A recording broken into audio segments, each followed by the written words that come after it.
Las tres Gracias eran tres diosas hijas de Zeus, Eufrósine, Talía y Aglae.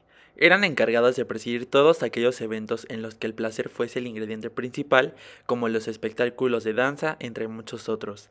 Eran capaces de proporcionar toda la alegría posible tanto a los dioses como a los mortales, y por eso se decía que aquellos mortales que eran bendecidos por una de ellas tres se convertiría en un gran orador, filósofo y artista. La obra de las Tres Gracias fue pintada por el verdadero maestro en representar el cuerpo humano, Rubens. Se cuenta que una de las Gracias podría haber sido la segunda mujer del pintor, Helena Fourmont, que en esa época él tenía 53 años y ella tenía 16, por lo que se decía que la pintura representaba una segunda juventud para el pintor. ¿Existe originalidad entre las obras? En lo personal, creo que sí existe porque las pinturas son diferentes a pesar de representar a las tres hijas de Zeus. De acuerdo al artículo 4, yo la clasificaría la primera obra como la de Primigenia, la de Pedro Pablo Rubens, ya que él fue el creador original de la obra entre 1630 y 1635. Las demás, como la de Rafael, Van Loo o Botticelli, las consideraría como derivadas, ya que fueron una adaptación a la obra original, siendo así consideradas también colectivas. Todos son autores ya que cada uno pintó una obra derivada de otra original. De acuerdo al derecho de autor, todo creador de obras literarias o artísticas se les otorga cierta protección por el Estado para que éste pueda gozar de ciertos privilegios exclusivos de carácter personal y patrimonial, por lo que en cuanto a la ley, todos son considerados como autores. Considero que los derechos que se reconocen a cada autor son los derechos patrimoniales, ya que estos son los que permite que dicho autor obtenga compensación financiera por el uso de su obra por terceros.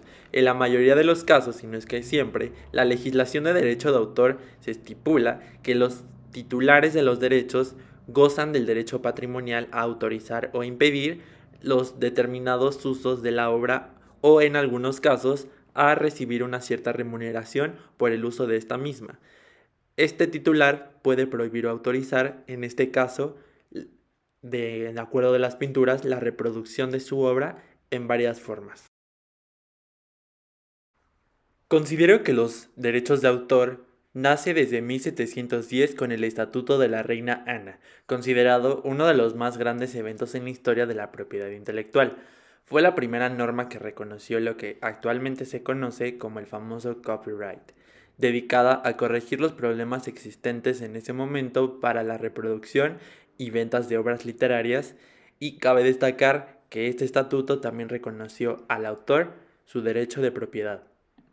Por otra parte, el Código Civil de 1928 fue promulgado por Plutarco Elías Calles, cuyo libro, en el título octavo, quedó el manifiesto la regulación de derecho de autor a través de sus disposiciones. Por lo tanto, en México surgió la primera ley federal sobre el derecho de autor en 1947, conjugándose con el Reglamento para el Reconocimiento de Derechos Exclusivos de Autor de 1939. Por lo que poco después, México firmó su adhesión al Convenio de Berna para la protección de las obras literarias en 1971. Existen varios principios del Convenio de Berna como lo son la protección automática, el trato nacional y la independencia, pero nos vamos a enfocar en dos muy importantes, el primero que es el trato nacional. Este se encuentra estipulado en el artículo 5, 5.1 y 5.3 del Convenio de Berna. Este principio como tal lo dice que los autores gozarán en lo que concierne a las obras protegidas en virtud del presente convenio en los países de la Unión que no sean el país de origen de la obra. Yo en lo personal considero que este principio lo que hace es que no existan privilegios entre los países nacionales como los extranjeros.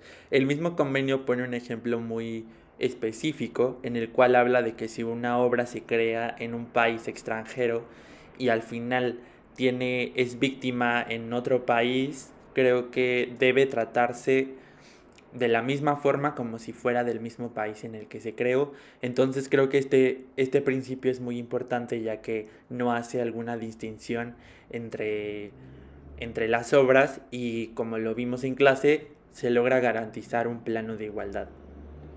Otro principio básico del Convenio de Berna es el de la protección automática estipulado en el 5.2 de este convenio.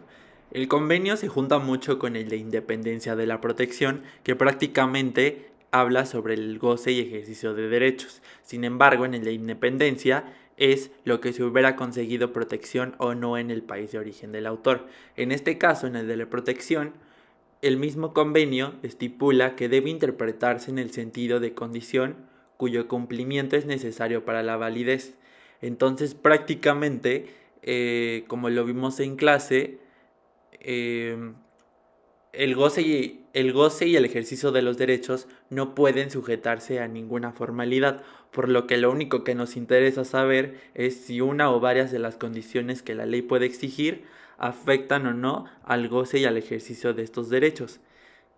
Y pues, como lo vimos en clase igualmente, el registro en nuestro país es declarativo de derechos. Y pues con esto me despido, mi nombre es Carlo y espero les haya gustado mi exposición y haya sido un poquito más claro, así que pues muchísimas gracias.